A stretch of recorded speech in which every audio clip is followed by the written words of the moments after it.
In 1994, Jeff Bezos founded Amazon.com in a garage in Seattle, shortly after he resigned from the hedge fund giant D.E. Shaw. In fact, he had originally pitched the idea of an online bookstore to his former boss David E. Shaw, who wasn't interested. Though Amazon.com originally started out selling books, it has since morphed into a one-stop shop for everything under the sun, and is arguably the world's largest retailer. Elon Musk has had his hands in several different companies over the years. Originally enrolled at Stanford University, Musk deferred his attendance to launch Zip2, one of the earliest online navigation services. A portion of the proceeds from this endeavor was then reinvested to create X.com, an online payment system that later became PayPal. While both of these systems were eventually sold to other companies, Musk has maintained his status as CEO and lead designer of his third project, Space Exploration Technologies, SpaceX, which aims to make space exploration more affordable. In 2004, Musk became a major funder of Tesla Motors, now Tesla, which led to him being retroactively declared a co-founder and his current position as CEO of the electric vehicle company. In addition to its line of electric automobiles, which include sedans, sport utility vehicles, SUVs, and the Cybertruck, announced in 2019, Tesla also produces energy storage devices, automobile accessories, merchandise, and, through its acquisition of SolarCity in 2016, solar power systems. In 2020, Tesla's stock price experienced an astronomical surge, having risen 705% from the start of the year to mid-December. It joined the S&P 500 that same month, the largest company added thus far. French national Bernard Arnault is the chair and CEO of LVMH, the world's largest luxury goods company. This business owns some of the biggest brands on earth, including Louis Vuitton, Hennessy, Marc Jacobs, Sephora, and many more. The majority of his wealth, however, actually comes from his massive stake in Christian Dior SE, the holding company that controls 41.2% of LVMH. His shares in Christian Dior SE, plus an additional 6.2% in LVMH, are held through his family-owned holding company, Group Arnault SE. While attending Harvard University in 1975, Bill Gates went to work alongside his childhood friend Paul Allen to develop new software for the original microcomputers. Following this project's success, Gates dropped out of Harvard in his junior year and went on to found Microsoft with Allen. In addition to being the largest software company in the world, Microsoft also produces its own line of personal computers, publishes books through Microsoft Press, provides email services through its Exchange server, and sells video game systems and associated peripheral devices. Originally Microsoft's chief software architect, Gates later transitioned to the role of chair in 2008. He had joined Berkshire Hathaway's board in 2004. He stepped down from both boards on March 13, 2020.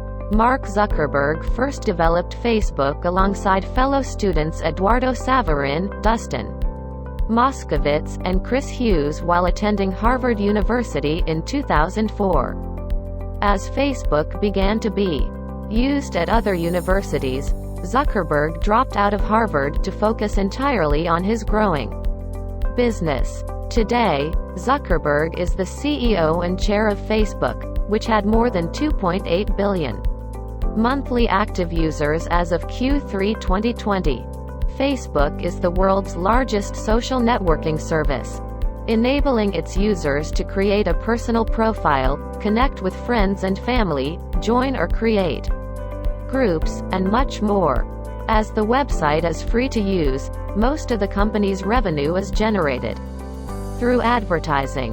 Facebook, the company, is also host to several other brands, including photo-sharing app Instagram, which it acquired in 2012, cross-platform mobile messaging service, WhatsApp, and virtual reality headset producer Oculus, both acquired in 2014, Workplace, its enterprise connectivity platform, Portal, its line of video calling devices, and Novi, its digital wallet for the Diem payment system.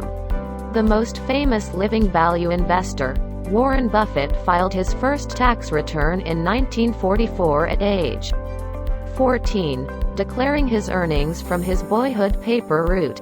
He first bought shares in a textile company called Berkshire Hathaway in 1962, becoming the majority shareholder by 1965. He expanded the company to insurance and other investments in 1967. Now, Berkshire Hathaway is a $500 billion company, with a single share of stock trading at more than $390,000 per share. In early 2021, widely known as the Oracle of Omaha, Buffett made the majority of his fortune through purchasing shares in companies with easy-to-understand business operations. While many investors have been piling into tech companies, Buffett has opted for a more cautious approach, only buying from well-established companies that are easier to understand, such as IBM and Apple. He is also a noted Bitcoin skeptic. Additionally, Buffett has also outright purchased a lengthy list of companies over the years, including Dairy Queen, Duracell, Geico, and Kraft Heinz. After dropping out of the University of Chicago in 1966, Larry Ellison moved to California and worked as a computer programmer for several companies over the years. First, in 1973, he was an employee of the electronics company Ampex, where he met future partners Ed Oates and Bob Miner. 3 years later, Ellison joined Precision Instruments, serving as the company's vice president of research and development. By 1977, Ellison had founded Software Development Laboratories, SDL, alongside Oates and Miner, which, 2 years later, released Oracle, the first commercial relational database program to utilize structured query language. The database program proved so popular that SDL would change its name to Oracle Systems Corporation in 1982. Additionally, Ellison joined Tesla's board in December 2018.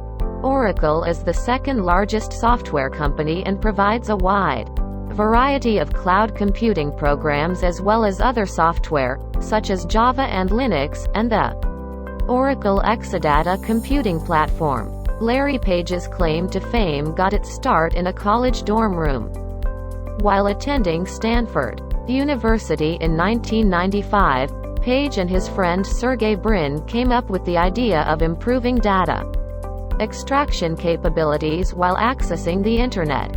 The duo devised a new type of search engine technology they dubbed Backrub, named after its ability to analyze backing links.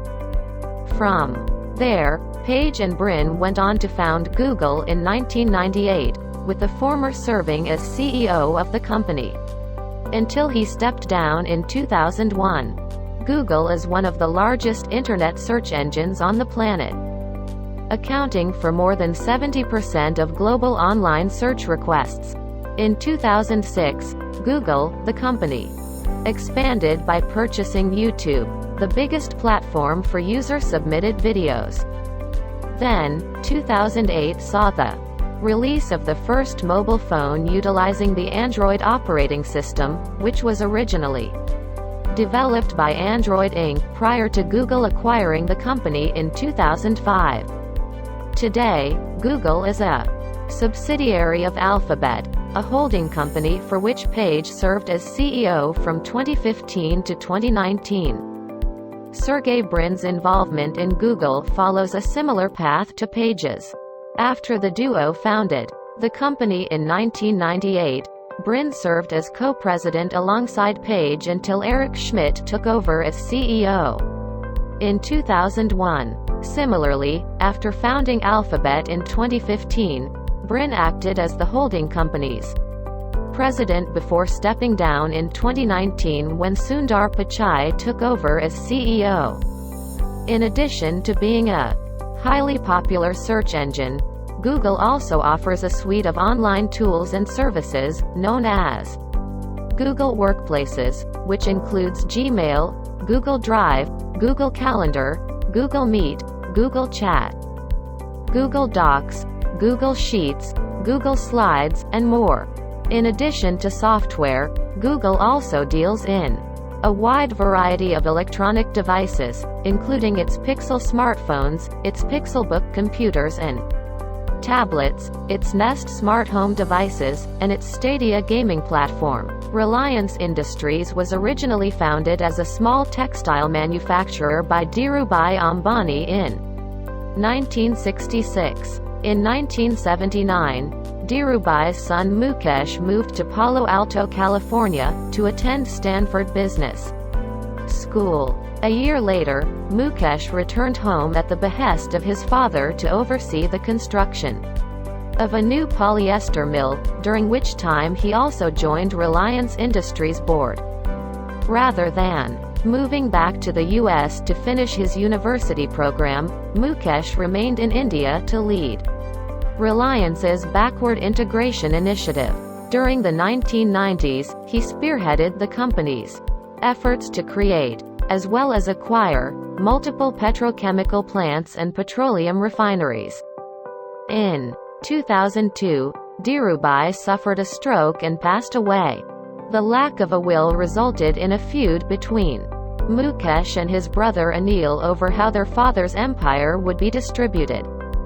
3 years later, as the result of a settlement brokered by their mother, the siblings agreed to split the business, with Mukesh retaining control over refining, petrochemicals, oil and gas, and textile operations. This didn't completely ease the tension between the two brothers, as they would neither settle a legal dispute over sharing natural gas nor dissolve their non-compete agreements until 2010. In 2013, Mukesh and Anil seemingly buried the hatchet with the announcement of a $220 million pact to share a fiber optic network between their two companies.